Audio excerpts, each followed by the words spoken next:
कहानी की शुरुआत होती है 15 फरवरी से, जहां पर 20 साल के लड़के तकातोशी को दिखाया जाता है, जो कि विजुअल आर्ट का स्टूडेंट है। अभी वो ग्रेजुएशन कर रहा है और जब वो अपने कॉलेज के लिए ट्रेन पकड़ता है तो ट्रेन में उसे एक लड़की दिखती है जिसका नाम एमी है। एमी को देखते ही उसे पहली नजर में एमी से प्यार हो जाता है। तकातोशी मनी मन में सोचता है कि अगर जिस स्टेशन पर मैं उतरा एमी भी उसी स्टेशन पर उतरी तो मैं उसे प्रपोज करूंगा। और होता भी ऐसा ही है। जिस स्टेशन पर तकातोशी उतरता है एमी भी उसी स्टेशन पर उतरती है। वो उसके पीछे जाता है और उसे रोकते हुए कहता है कि मुझे नहीं पता, लेकिन शायद मुझे तुमसे प्यार हो गया है। आज से पहले मेरे साथ कभी ऐसा कुछ नहीं हुआ। क्या मुझे आपका ईमेल आईडी या फोन नंबर मिल सकता है? एमी कहती है कि मैं फोन यूज नहीं करती। तकातोशी को लगता है कि वो उसकी बातों से नाराज हो गई है, वो उससे बातें नहीं करना चाहती, इसीलिए वहां से जाने लगता है। पर एमी उसे रोकती और कहती है कि मैं सच में फोन यूज नहीं करती। इसके बाद ये दोनों स्टेशन की एक बेंच पर बैठ जाते हैं, जहां पर ये एक दूसरे से बातें करते हैं। एमी बताती है कि मेरी उम्र भी 20 साल है और आज इनका पहला दिन है। अब एमी की ट्रेन आ जाती है, वहां से जाने लगती है। तकातोशी उससे पूछता है क्या हम दोबारा मिलेंगे? एमी पलट कर देखती है, उसकी आंखों में आंसू होते हैं। वो पूछता है क्या हुआ? एमी कहती है कुछ नहीं। वो कहती है कि हम जरूर मिलेंगे और इसके बाद वो ट्रेन में बैठकर चली जाती है। तकातोशी आज बहुत खुश है। वो सारी बातें अपने बेस्ट फ्रेंड को बताता है। उसका बेस्ट फ्रेंड भी उसके लिए बहुत खुश होता है। अगले दिन तकातोशी एक बार फिर से उसी ट्रेन में जाता है। वो एमी को चारों तरफ देख रहा होता है, लेकिन एमी ट्रेन में नहीं होती, जिससे उसे बहुत दुख होता है। इसके बाद वो एक चिड़ियाघर जाता है, जहां पर वो एक जिराफ की फोटो बना रहा होता है। तभी पीछे से वहां पर एमी आ जाती है और कहती है कि तुमने बहुत अच्छा स्केच बनाया है, इसे तुम्हारे कॉलेज के नोटिस बोर्ड में लगना चाहिए। उसे देखकर तकातोशी हैरान हो जाता है और पूछता है कि तुम्हें कैसे पता चला कि मैं तुम्हें यहाँ पर मिलूंगा? एमी कहती है कि कल तुमने ही बताया था। हालांकि ये बात उसने एमी को नहीं बताई थी, लेकिन उसे लगता है कि हो सकता है कि बातों ही बातों में उसने कह दिया हो। इसके बाद वो एमी को झील के किनारे ले जाता है, जहां पर वो एमी को बताता है कि जब मैं 5 साल का था तभी से मुझे स्केच बनाने का बहुत शौक था। मैं यहाँ पर स्केच बनाने के लिए आया था और गलती से पानी में गिर गया, लेकिन एक लेडी ने मेरी जान बचाई। मैं उस दिन मरते मरते बचा। एमी कहती है कि जब मैं 5 साल की थी मेरे साथ भी ऐसा ही हुआ था। मैं एक मेले में थी और मुझे भी एक आदमी ने बचाया था। तकातोशी हैरान हो जाता है कि ऐसा कैसे हो सकता है। एमी कहती है कि दुनिया में इत्तेफाक होते हैं। इसके बाद वो एमी से उसका फोन नंबर मांगता है और आज एमी उसे अपना फोन नंबर दे देती है। वापस अपने रूम में आकर वो सारी बातें अपने बेस्ट फ्रेंड को बताता है। उसका बेस्ट फ्रेंड कहता है कि तुम्हें एमी को डेट पर चलने के लिए पूछना चाहिए। हालांकि वो ऐसा नहीं करना चाहता, क्योंकि अभी वो एमी से सिर्फ 2 बार मिला है। पर अपने बेस्ट फ्रेंड के कहने पर वो एमी को कॉल करता है और पूछता है क्या कल तुम मेरे साथ डेट पर चलोगी? एमी हाँ कह देती है, जिससे वो बहुत खुश हो जाता है। अगली सुबह जब वो अपने कॉलेज जाता है तो देखता है कि नोटिस बोर्ड में उसकी जिराफ वाली पेंटिंग लगी है। जैसा कि एमी ने कहा था कि इसे तो नोटिस बोर्ड में लगना चाहिए, लेकिन वो इस बात पर ज्यादा ध्यान नहीं देता और अब वो एमी से मिलता है। आज इनकी पहली डेट है। ये दोनों मूवी देखने के लिए जाते हैं, जिसके बाद एक खाना भी खाते हैं। ये दोनों एक दूसरे के साथ बहुत खुश हैं और जब रात हो जाती है तो तकातोशी एमी से पूछता है क्या तुम मेरी गर्लफ्रेंड बनोगी? वो कहती है कि मैं बहुत ज्यादा इमोशनल हूँ और मुझे खाने का भी बहुत शौक है, तुम मुझे पैम्पर कर पाओगे? तकातोशी कहता है क्यों नहीं, और वो उसकी सारी शर्तें मान जाता है। ये दोनों अब रिलेशनशिप में हैं। अगले दिन तकातोशी अपना रूम शिफ्ट कर रहा होता है, तभी वहां पर एमी आ जाती है। वो उसकी मदद करती है और जब ये दोनों के दोनों रूम में सामान सेट कर रहे होते हैं तभी अचानक से एमी पलटकर रोने लगती है। उसकी आंखों में आंसू आ जाते हैं, जिस बारे में तकातोशी को पता नहीं चलता। और अब वो देखती है कि एक बॉक्स के अंदर एक डायरी है। वो तकातोशी से पूछती है कि ये डायरी किसकी है? वो बताता है कि जिस लेडी ने मेरी जान बचाई थी, वो जब मैं 10 साल का हुआ यानी कि 5 साल बाद एक बार फिर से मुझसे मिलने के लिए आई। उसने डायरी मुझे दी और मुझसे वादा लिया कि मैं कभी इस डायरी को खोल कर ना देखूं।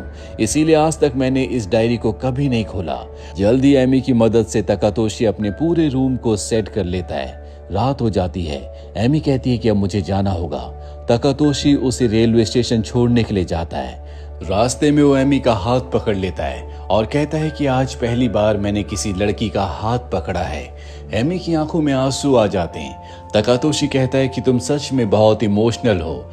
इसके बाद वो ट्रेन में उसे छोड़कर अपने घर वापस आ जाता है। अगले दिन एक बार फिर से मिलते हैं जहां पर ये शॉपिंग करते हैं और आज एमी पहली बार तकातोशी के लिए खाना बनाती है। तकातोशी कहता है कि मेरी मॉम भी बिल्कुल ऐसा ही खाना बनाती है। एमी के मुंह से निकल जाता है कि ये तुम्हारी मॉम की ही रेसिपी है। ये सुनकर तकातोशी हैरान हो जाता है क्योंकि अब तक उसने एमी को अपने घर पर किसी से नहीं मिलवाया। वो एमी से कहता है कि उस दिन जब मैं जिराफ की फोटो बना रहा था तो तुमने कहा था कि ये नोटिस बोर्ड पर लगनी चाहिए। अगले दिन वो नोटिस बोर्ड पर लग गई थी और आज तुमने मेरी मॉम जैसा खाना बनाया। क्या तुम्हारे पास कोई खास पावर है? क्या तुम फ्यूचर देख सकती हो? एमी कहती है कि अगर ऐसा हो सकता तो मैं शेयर मार्केट में पैसे लगाकर बहुत अमीर बन जाती। वो इस बात को मजाक में उड़ा देती है। अगले दिन ये एक बार फिर से मिलते हैं जहां पर एमी तकातोशी का एक नया हेयर स्टाइल बनाती है। इन्हें मिले हुए आज पूरे 15 दिन हो चुके हैं। ये अब एक दूसरे से बहुत प्यार करते हैं। एमी रात होने पर अपने घर चली जाती है और आज गलती से वो अपनी डायरी को तकातोशी के घर पर ही छोड़ आई है। तकातोशी जब उस डायरी को पढ़ता है तो उसे कुछ समझ नहीं आता क्योंकि उसमें डेट के साथ इवेंट्स लिखे होते हैं और हर एक डेट रिवर्स ऑर्डर में होती है। जैसे 10 तारीख के बाद 9 तारीख, 9 तारीख के बाद 8 तारीख। तकातोशी को कुछ समझ नहीं आता और तभी एमी का कॉल आता है। वो पूछती है क्या तुमने मेरी डायरी को पढ़ा? वो कहता है कि हाँ, लेकिन मुझे कुछ समझ नहीं आया। एमी एक टेलीफोन बूथ से उसे कॉल कर रही होती है। एमी कहती है कि हम दोनों का एक राज है जिस बारे में मैंने तुम्हें कभी कुछ नहीं बताया, लेकिन कल मैं तुम्हें सब कुछ बता दूंगी। तुम उस बॉक्स को लेकर आना जो बॉक्स तुम्हें उस लेडी ने दिया था जिसने तुम्हारी जान बचाई थी जब तुम बहुत छोटे थे। वो कहता है कि ठीक है और तभी रात के 12 बज जाते हैं और अचानक से एमी उस टेलीफोन बूथ से गायब हो जाती है। अगले दिन एक बार फिर से दोनों मिलते हैं जहां पर एमी तकातोशी को बताती है कि मैं इस दुनिया से नहीं हूं बल्कि मैं एक दूसरी दुनिया से हूं, यानी कि पैरेलल वर्ल्ड से, और मेरी दुनिया का समय तुम्हारी दुनिया के समय से पूरी तरह से रिवर्स ऑर्डर में चलता है। इसीलिए मुझे पहले से पता था कि जिराफ की जो तुमने पेंटिंग बनाई थी वो तुम्हारे कॉलेज के नोटिस बोर्ड में लगेगी। साथ ही तुम कब कहाँ जाओगे ये भी मुझे पहले से पता था। और अब वो उससे वो बॉक्स मांगती है जो आज से 10 साल पहले उसे उस लेडी ने दिया था जिसने उसकी झील में डूबने से जान बचाई थी। तकातोशी अपनी जेब से बॉक्स को निकालता है। एमी उसे एक चाबी दिखाती और कहती है कि ये इसी बॉक्स की चाबी है और जब भी बॉक्स को खोलते हैं तो उसके अंदर एक फोटो होती है जिसमें एमी तकातोशी की फैमिली के साथ है। ये देखकर तकातोशी हैरान हो जाता है क्योंकि अब तक उसने एमी को अपनी फैमिली से नहीं मिलवाया। एमी बताती है कि ये फोटो हम कुछ दिनों के बाद लेंगे। दरअसल 5 साल की उम्र में तकातोशी की जिस लेडी ने जान बचाई थी वो और कोई नहीं बल्कि एमी थी। उस वक्त उसकी उम्र 35 साल थी क्योंकि उसकी दुनिया का टाइम रिवर्स ऑर्डर में चलता है। इसीलिए 15 साल बीत जाने के बाद आज उसकी उम्र 20 साल है और 15 साल बाद तकातोशी भी 20 साल का है। ये दोनों एक ही उम्र के हैं। एमी उसे बताती है कि मैं हर 5 साल बाद 1 महीने के लिए इस दुनिया में आती हूँ। सबसे पहले मैं उस वक्त आई थी जब तुम 5 साल के थे, मैंने तुम्हारी जान बचाई थी।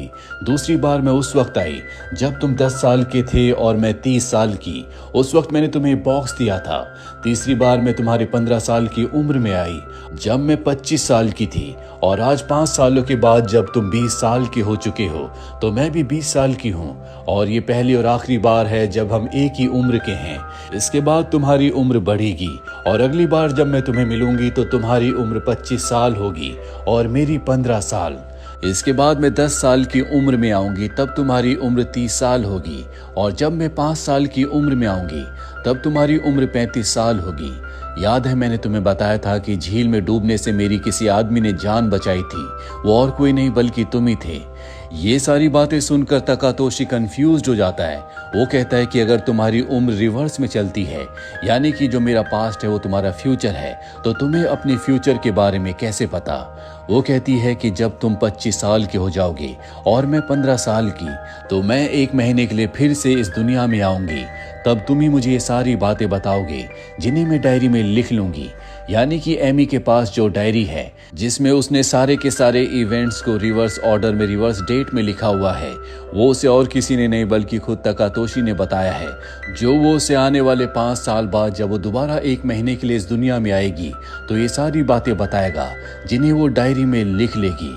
और अब तकातोशी के दिल में उसके लिए प्यार खत्म हो जाता है, क्योंकि उसे पता चल चुका है जो भी वो उसके साथ कर रही है वो सिर्फ डायरी में पढ़ कर रही है। क्योंकि एक दिन पहले इन दोनों ने जो भी पल एक दूसरे के साथ बिताए थे उस बारे में एमी को कुछ नहीं पता, क्योंकि पास्ट का एक दिन जो पहले का दिन है वो एमी का फ्यूचर है।